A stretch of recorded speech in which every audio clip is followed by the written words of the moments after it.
Welcome, everybody. This is day one of the content creation challenge live tea time with Timmy. I just call it that way because it's actually nighttime, so much nighttime, and it's rhyming well. Anyway, so today's task is about creating your ideal client avatar. And if you don't have a pen and paper with you, then go grab one quickly.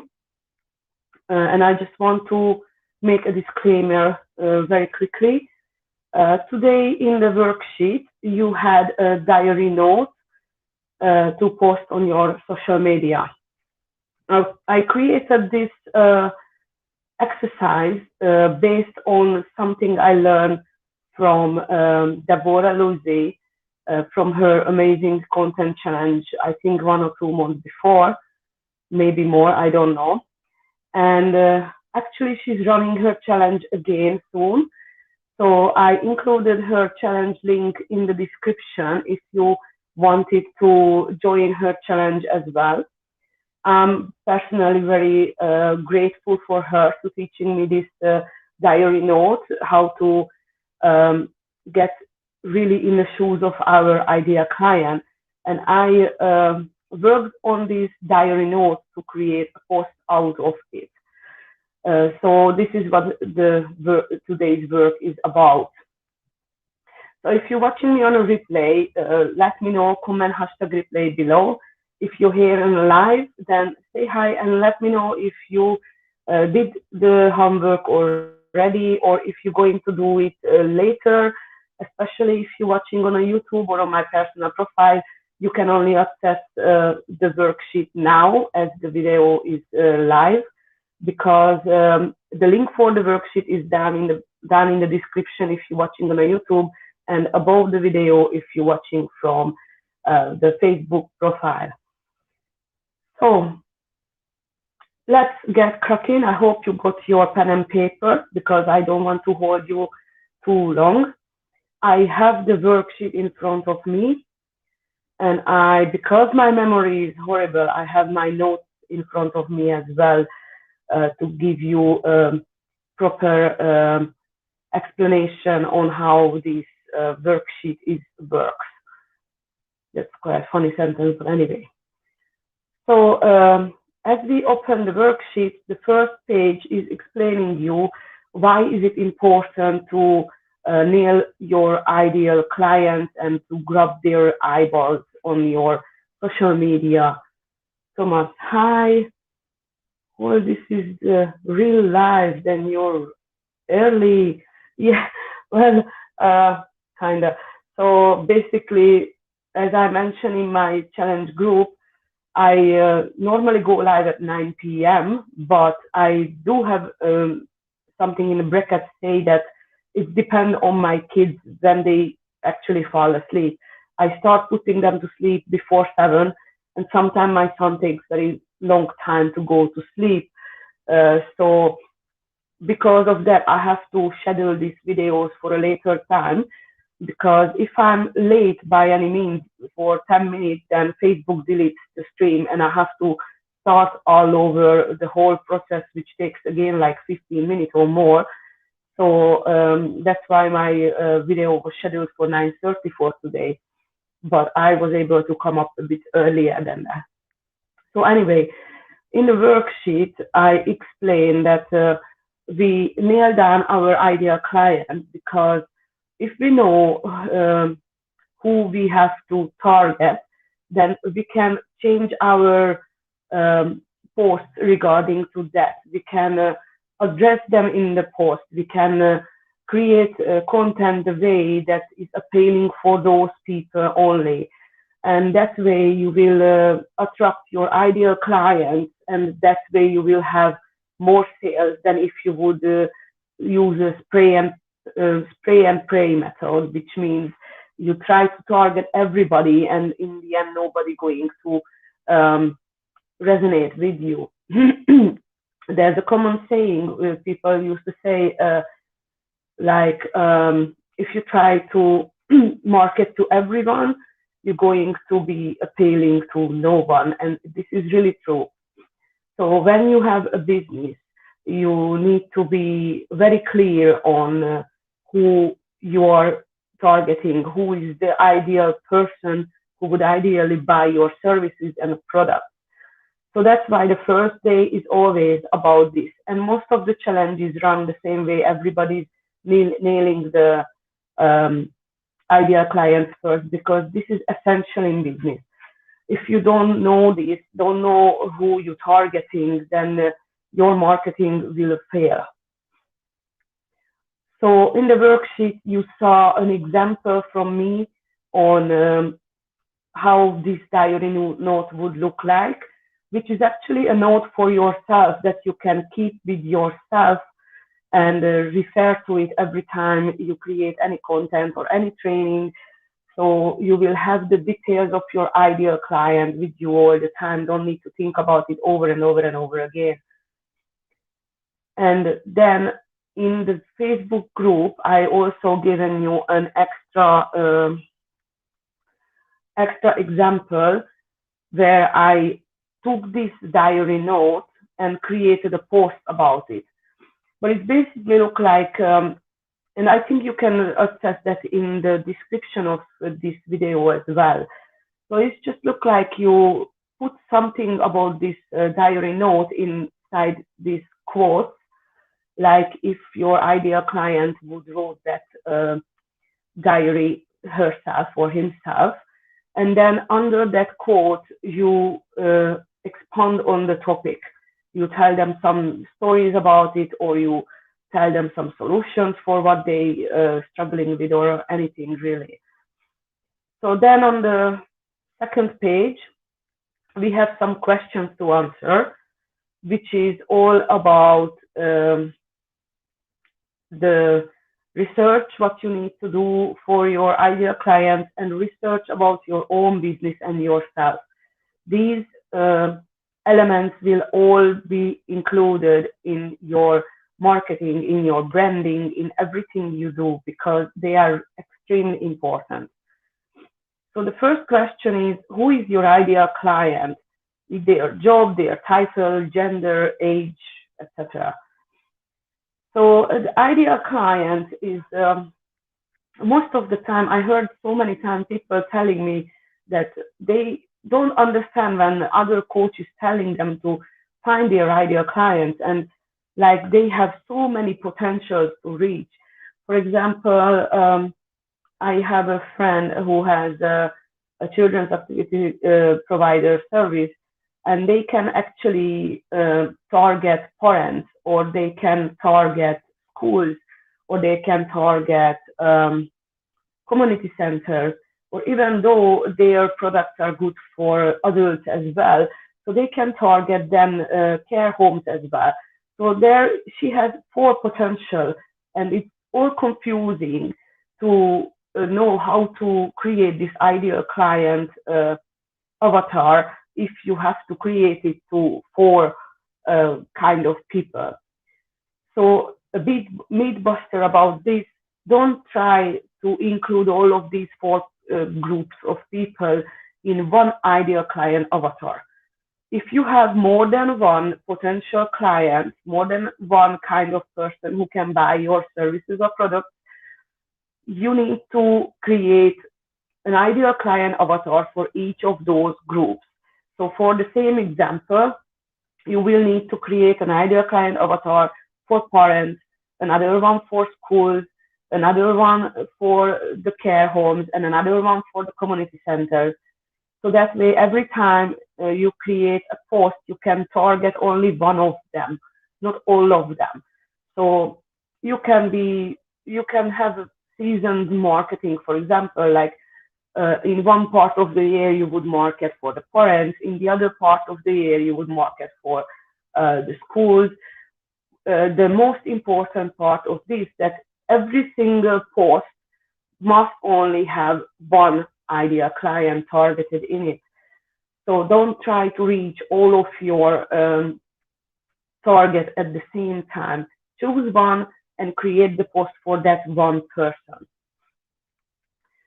So if I want to give you an example for this question regarding to my business, to be sure that you understand, because there is a common mistake as well, but I did myself as well before. For example, you're trying to, if you have a business who is running like about, sorry, is if you try to reach the people who want to lose weight, for example, or you are a fitness coach and you want to reach people who want to be fit, that's too broad.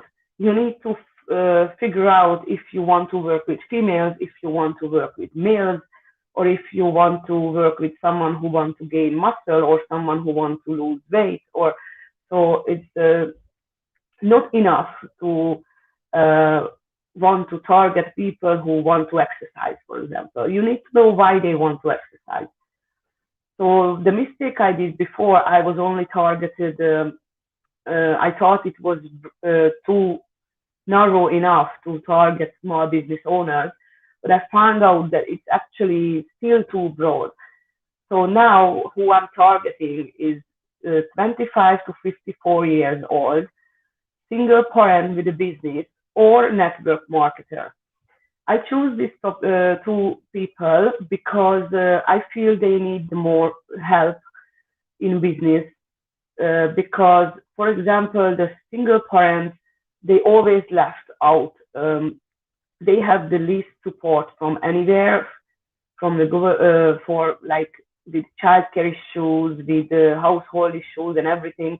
So they really need some help to balance this personal life and business life and get better in business, to be able to get more money and stay at home with their kids. And the network marketers, they most of the time, even though they get training from their uplines, basically every single person upline also started like they started, just being an average person. Most of the people in network marketing don't have business training or anything, and so they just passing on what they learned from their uplines. And the most of the common thing what they telling people is to copy paste the uplines posts and put them on your own feed, and things like call 100 people up and tell them about your business and about your services, and of their contact, like friends and family and other contact details, so you can pitch them too. And I feel this is just a setup for failure. And so that's why I feel I need to help these people too, because they don't have as much help as they would need to run a successful business. And in the other hand, in a community, people really degraded down network marketing. So so many people don't really like to talk about network marketing. They don't appreciate people who working in network marketing, because they all think it's a pyramid scheme. However, most of so many companies are not a pyramid scheme, and they are legit, but they don't know how to market properly. Then the next question in a worksheet is list all their frustrations, angers, and worries. So we need this because when we communicate with them, for example, tomorrow we're going to learn a method to introduce yourself in one sentence. And in that sentence, you need to include their frustrations. And for example, when you creating headlines or creating a lead magnet, for example, the title of the lead magnet has to address some of their frustrations or worries or angers to be appealing to them. So it's really important to know what their problem is, where they are right now, where they don't want to be.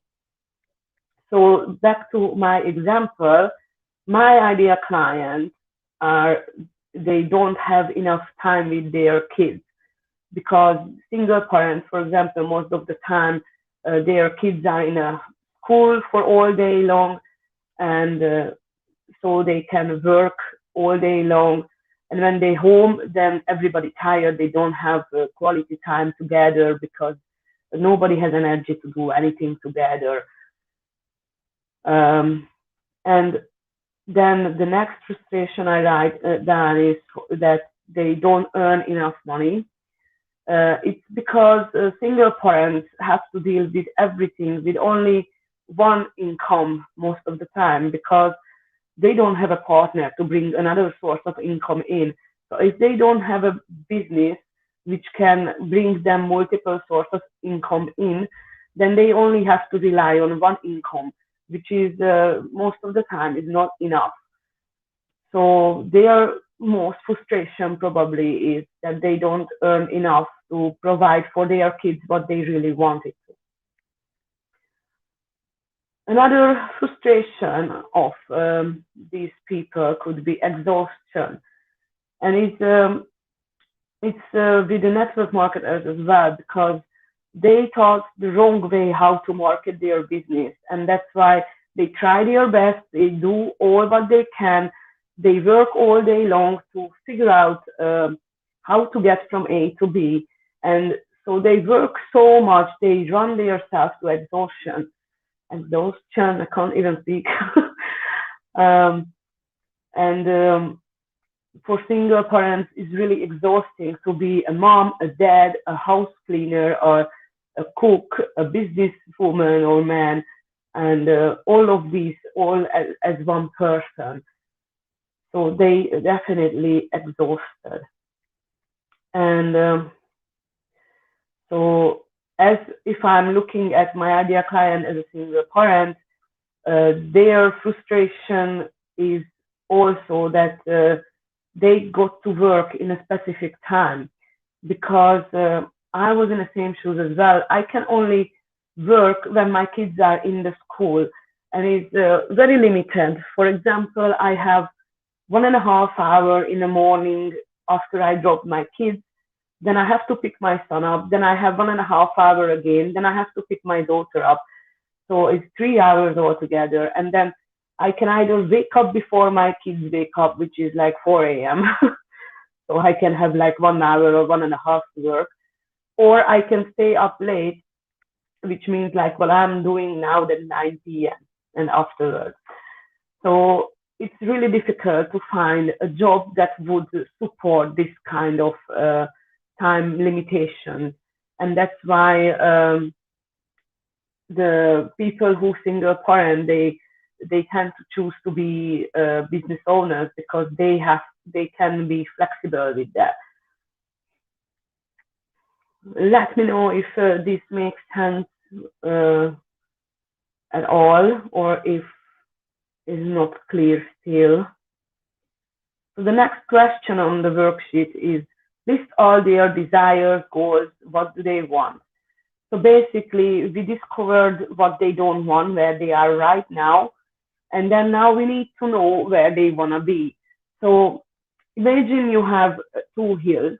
They are in this hill now, and they want to be in this hill.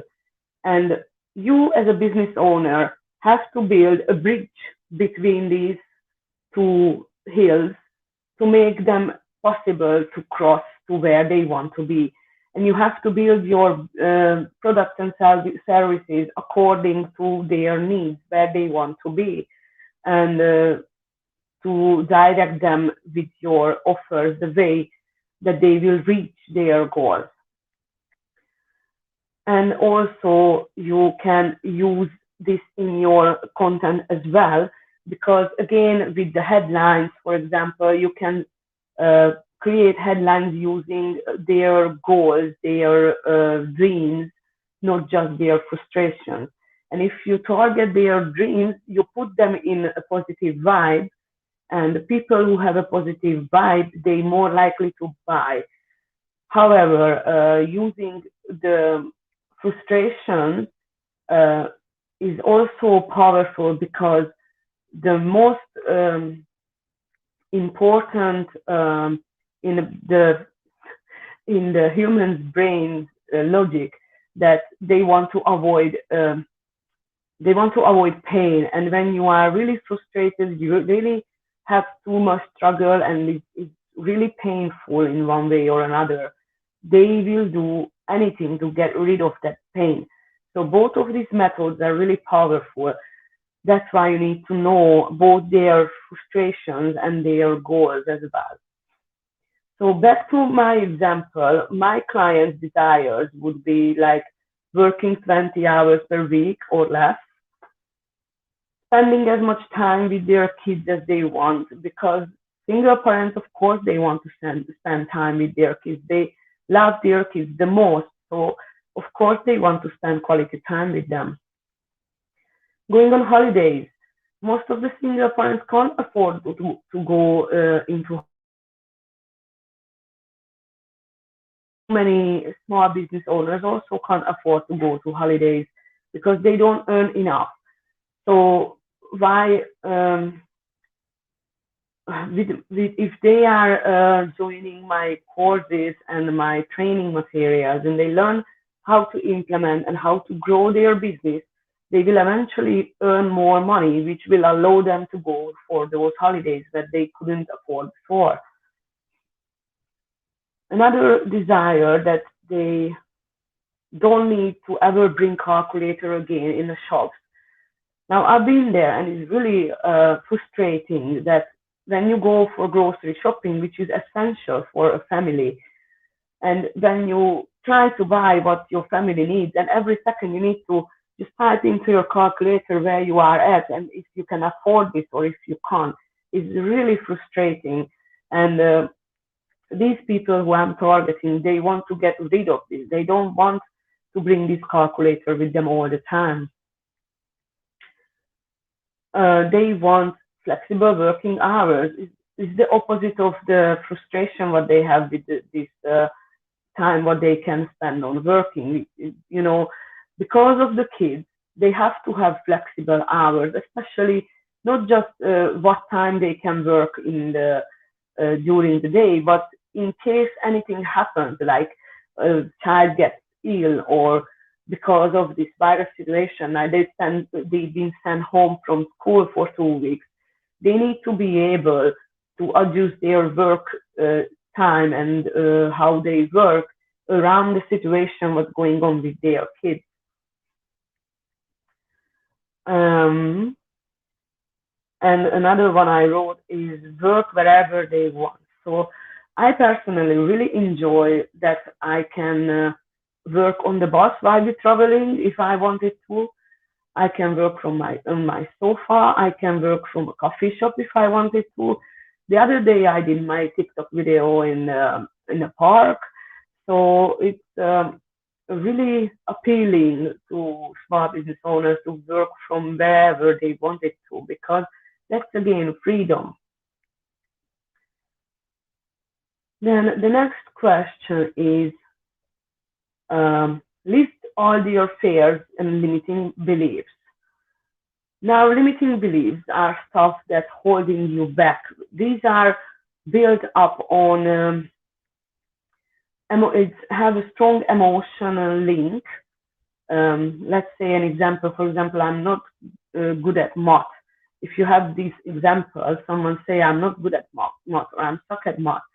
They have at least 3 experience which prove to them that they are not good at math. Maybe they failed an exam in a school. Maybe they didn't know the answer when the teacher asked something, or maybe they couldn't deal with their accounting calculations. And then these situations build an emotional link in their mind that they cannot do it because they're not good at math. But basically, these beliefs are most of the time not true. So when you have a limiting belief, is really important to get rid of it for you to be successful. And in marketing, we use our ideal clients' limiting beliefs for, let's say, when you create your introduction, for example, you can use these limiting beliefs as an extra note. But tomorrow you're going to learn more about that because people most of the time using their limiting beliefs as an excuse not to buy products or not to do something because they believe like they're not good at it anyway. Why should they even try? So I put my, if we stay with my example, my ideal clients will probably think that I'm not good enough because they don't have the supporting partner who keeps telling them all the time that, oh, how good what you are doing. No, most of the time they don't get these positive interactions because they do everything all by themselves. And so they might feel down about themselves that they're not good enough. Another one I wrote is there are too many competitors. This is a really common limiting belief. People think that so many people doing already what I'm doing, so why should I even try? But in reality, when you have people doing what you want to do, that actually means that there is a market for it. So you can still do it, and basically nobody going to do the same way as you do because every single person is unique. So you won't be exactly the same person like the other one who doing the same thing. So just because there are so many other people doing the same thing as you do, it doesn't mean there's no business for you in that niche. And another one I put is can't run a business without any support. It's again back to the single parent ideal client of mine. Like it's hard to run a business without having your supporting partner, but it's not impossible. And if you have proper time management tools and you using calendar scheduling and you on the top of your tasks and everything and like scheduling social media and schedule all your tasks and you use automations, then you will be able to do it by yourself. And it's really amazing when you finally figure it out, excuse me, how to do it by yourself. And then you can be really proud of yourself that you done it. And so those are the limiting beliefs that I put according to my business. The next question is list all their excuses. Now again, we use this in the marketing to address these excuses with turning them around. Like, for example, I help you earn more money even if you are not good at tech. So that's an excuse what they can use that I'm not good at tech. And when I put it in my sentence that even if you are not good at tech, that straight away resonates with them because, oh, yeah, how do you know I'm not good at tech? So they would straight away resonate that you are talking to them. That's why it's important to know what excuses they would use. So I put, excuse me, my examples like excuses, what if I fail? So many people procrastinating on buying things or joining courses or starting their business because they think they might fail or they afraid what happens if they fail.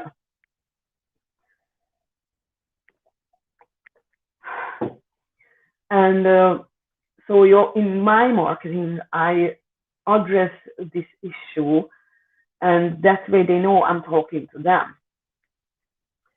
Another one is, what if I quit my job to start a business and won't have income for a long time?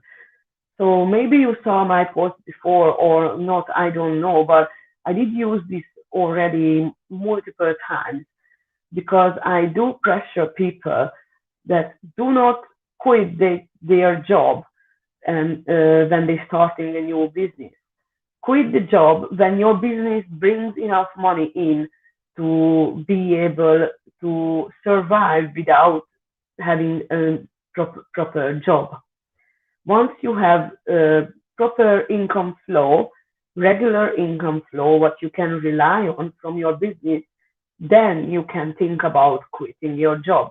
And so I use this a lot in my marketing because I know this goes in the head of my ideal client. Another one is I don't have time to work on my business. So it's again because if they are single parents, they do so many tasks all the time and they already exhausted. So they can't even think about starting a new business or doing a new activity because they already doing more than what they feel comfortable with. So again, this is an issue what I'm addressing when I promote my automation trainings or how to use calendar scheduling and any other time management tips.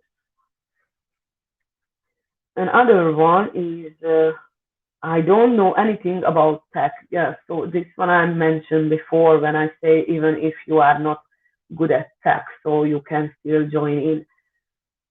So once you nail down the excuses what they have, then you can address these excuses in your communication and create the posts according to that. So they will know you're talking to them because they feel these excuses. They wanted to tell you these excuses, but oops, you already said it yourself.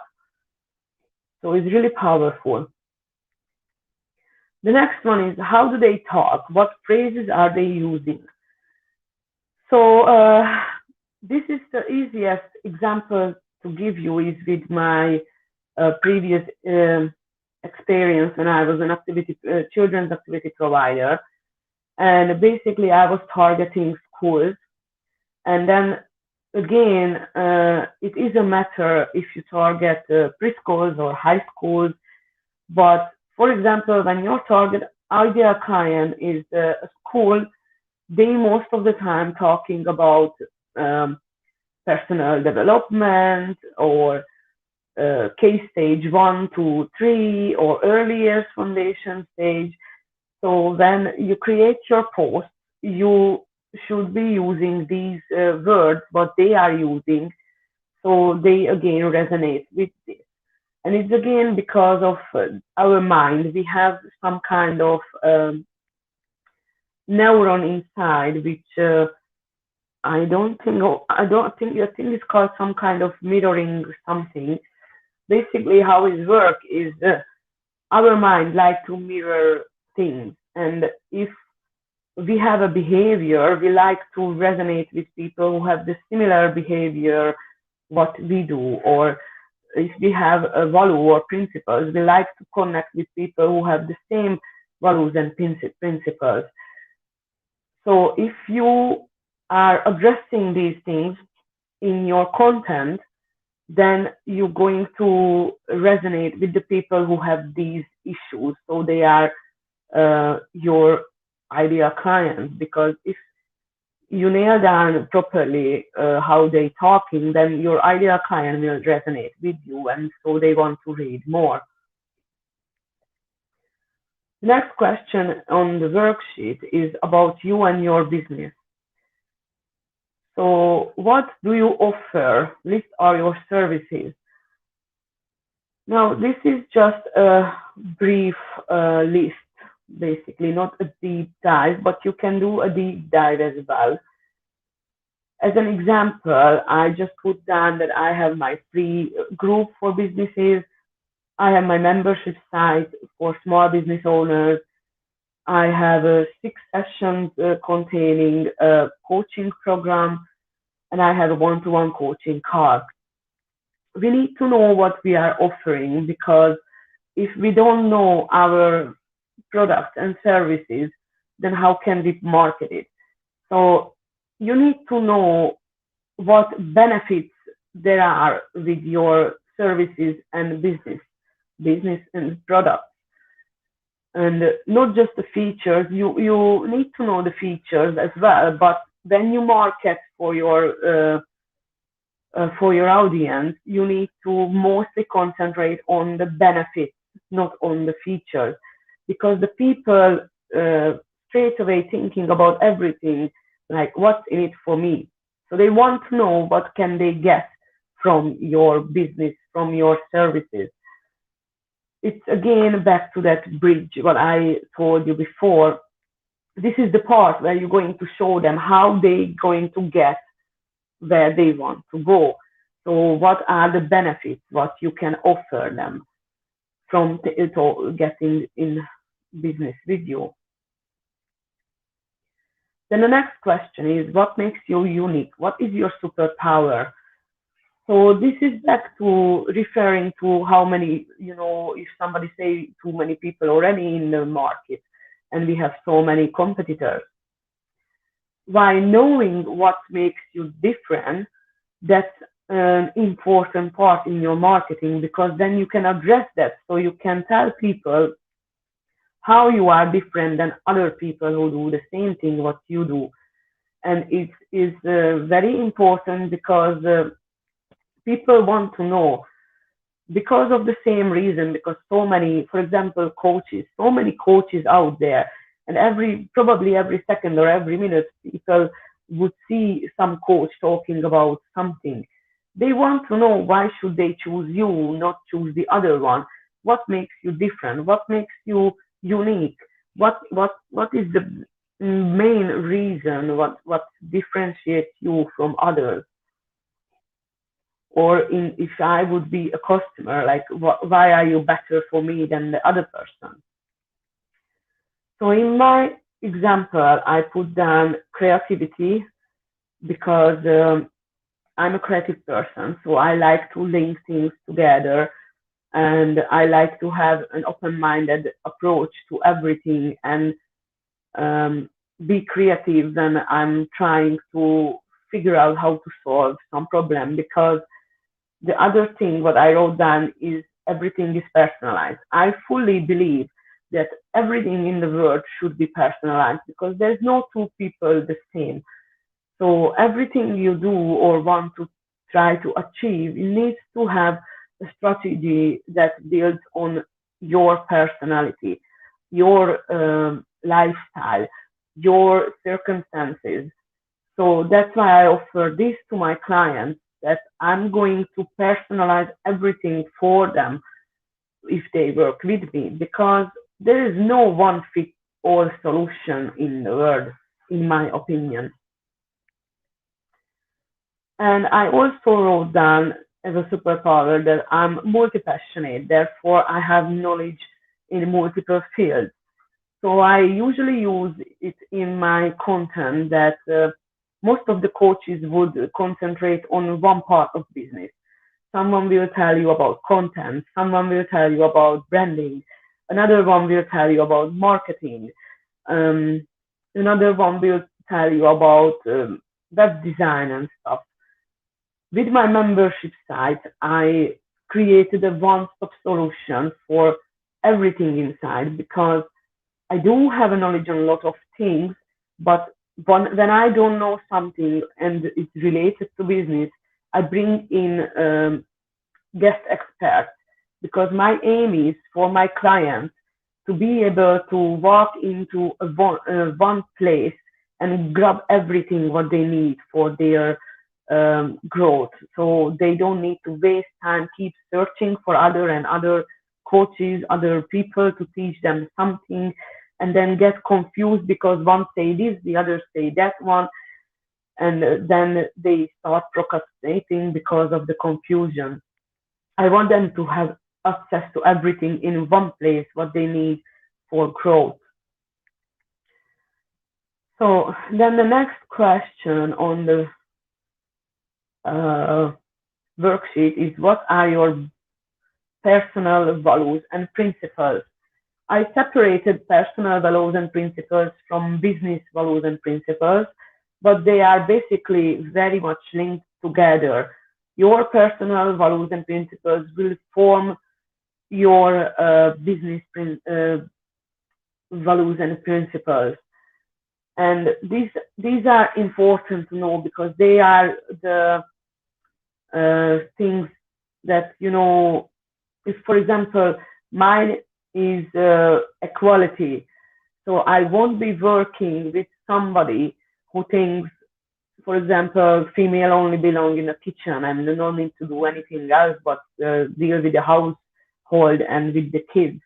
If somebody like that comes to me, I can't properly work with them, because I can't resonate with these kind of beliefs because I believe we are all equal and we all have to be treated equally. Doesn't matter we are female, we are male, what are your abilities or skin tone or language what we use. So that is my core value, one of them. The other is the diversity, that I like to work with any kind of people, any skin tone, any language, as it's highly linked with the equality.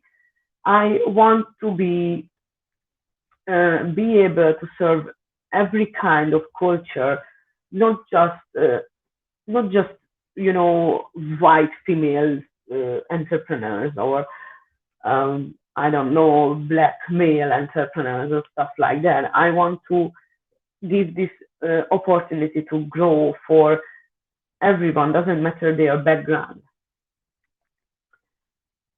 Um, my other big value is being fair.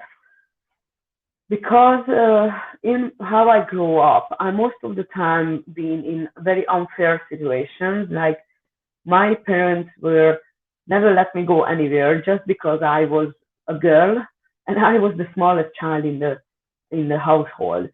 And this was not really fair on me. I know my brothers would be able to go to sleepovers when they were like 12 or 14.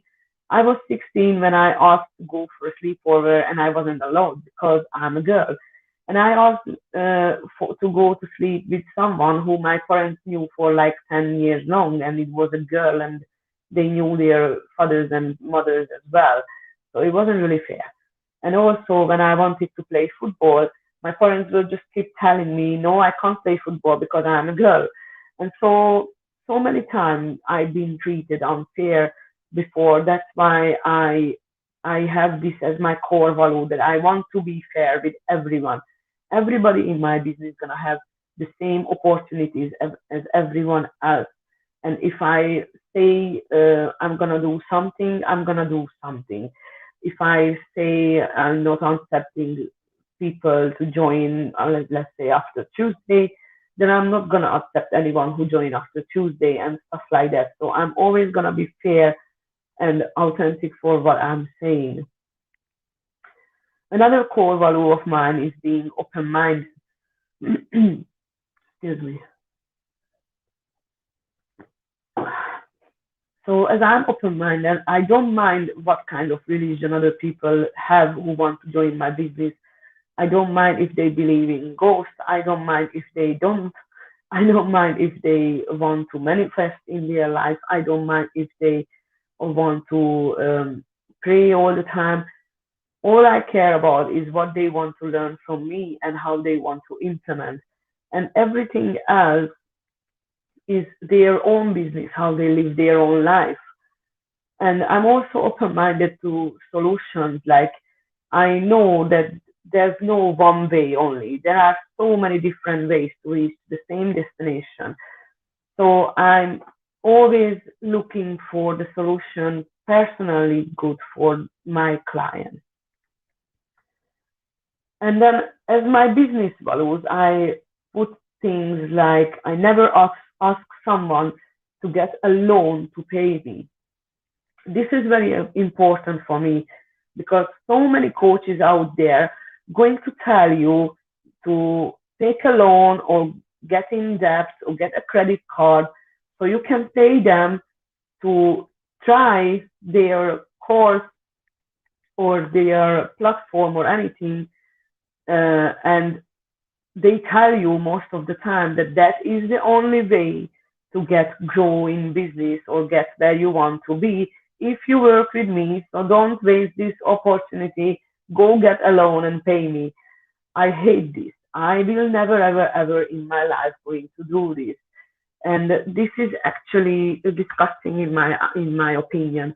I would never want anyone to risk their livelihood, their financial security just so they can sign up for my program. Another one I put as business value is I care about your success and transformation more than about money. So I chose to be a coach because I love to teach and I love to see how I can help other people. And today I even posted about this, that I really care about people learning from me and that they implement. And if they value what I teach, and for example, if they are coaches too, I don't mind, or I would be even happy if they teach what they learn from me, because that that would mean that what I'm teaching to them is valuable enough for them to pass it on, and it would lift my life up. I mean, it would mean a lot for me. So I really passionate about seeing my clients' transformation. So I'm not doing this whole coaching to get rich, to get the six figures, but everybody's talking about in social media. I'm not driven by that. I'm driven by seeing all the changes, all the happy faces, all the growth that I can achieve for my clients. And another one I put down is I always listen to my customers' needs. And this is important as well for me because, for example, in my membership site, my clients have the opportunity to ask me to create any kind of training they need right now if I don't have it already on the website. So, for example, if they want to um, set up an email automation and I currently don't have a training on it, but they ask me that, or they are doing a project and they need an email automation, and if I could do a training on it, then the first thing I would do is creating that training for them, because I really value their opinion. I really value what they want to know, and it's more help for me as well because I know what to create then if they tell me what they need. So I always happy to listen what they really need from me if I don't have that kind of training already. Then the next question on the worksheet is, what are your promises? So promises could be, well, some people promise that, I just did a training that they promised 100 leads. Uh, when you finish their training, you can get 100 leads. Well, I personally don't like to promise results because it's have so many how can I say, have so many factors that can change the results. And most of the factors are not depending on me. Most of the factors are like how much time do the clients invest in doing the training? Are they doing the training properly? Are they implementing, or are they just consuming? Are they taking it seriously, or are they just, wasting the time, their own time? So it's so much on the client itself, how much result they can get, not just about the training. Of course, if the training is shit, then of course they won't reach anything. But I know my trainings, I put everything I know and I give lots of value in it. But I wouldn't ever go to promise any kind of results because you can't uh, really tell how much your clients or the people who will sign up would really work on this project, what you sold them. So my promise is I have a 30-day money back guarantee. So if you are not satisfied, you didn't reach any kind of growth, you are not happy with what you learned from my membership site, for example, within 30 days, you can have your money back without any question. And another one, yeah, my other promise that I have is like, if I don't know something that you ask, is again for my membership site most of the time, but it's true for my coaching as well. So if I don't know something that you ask me, I will research it if it's urgent.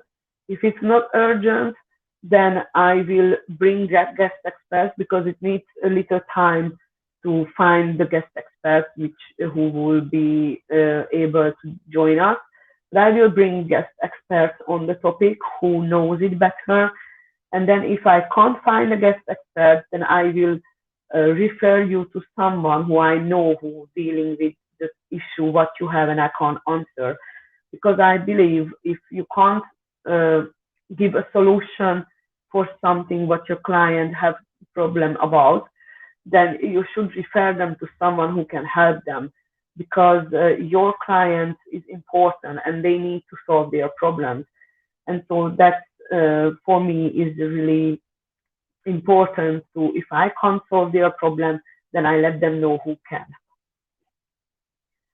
And the next question in the worksheet, and this is the last question, is list all the struggles that you've left behind.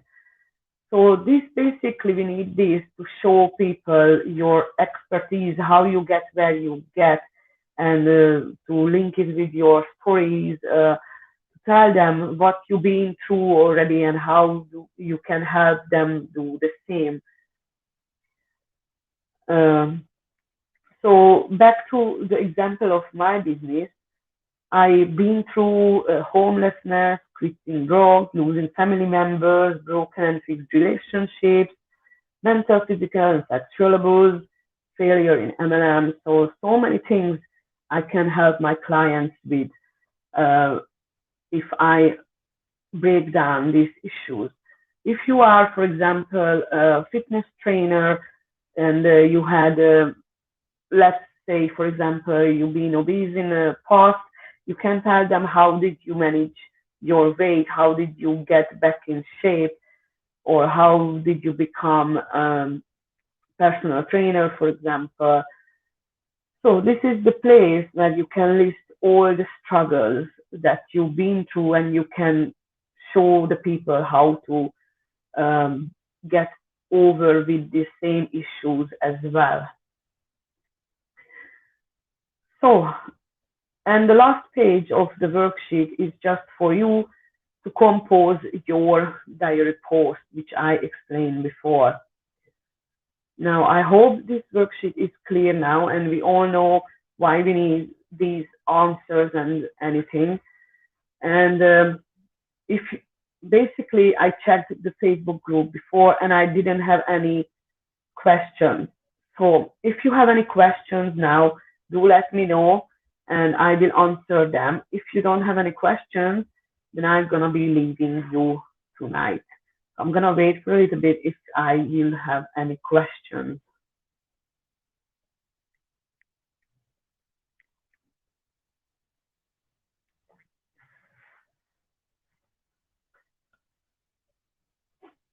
And as I mentioned earlier, tomorrow we're going to talk about creating a one sentence power sentence for yourself to introduce yourself, and also learn how to create a story post to create emotional connection with your ideal clients. And again, if you haven't joined in the beginning, this diary post was I was learning this diary post from Deborah Louisi, and I'm really glad that she helped me to learn this. And I transformed her diary note, which would be only for yourself to keep it. I transferred it into a Facebook post, and this is your task for today. So anyway, I don't see any questions coming up, and so I don't hold you back any longer. Thank you for watching me from wherever you're watching me. And just a reminder, if you want full support in the challenge and you are watching me from YouTube or from the Facebook personal profile, do sign up for the challenge and join the group so you can ask any questions you want. And I will give you feedback for your homework as well. You can see the link on the screen and you can see the link in the description as well. And pleasure, thanks. Thank you very much. So Thank you for watching, and you will going to see me tomorrow with the task, and the Facebook personal profile, and YouTube will see me tomorrow night with day tools, live video, similar like today. Thank you for watching. Bye bye.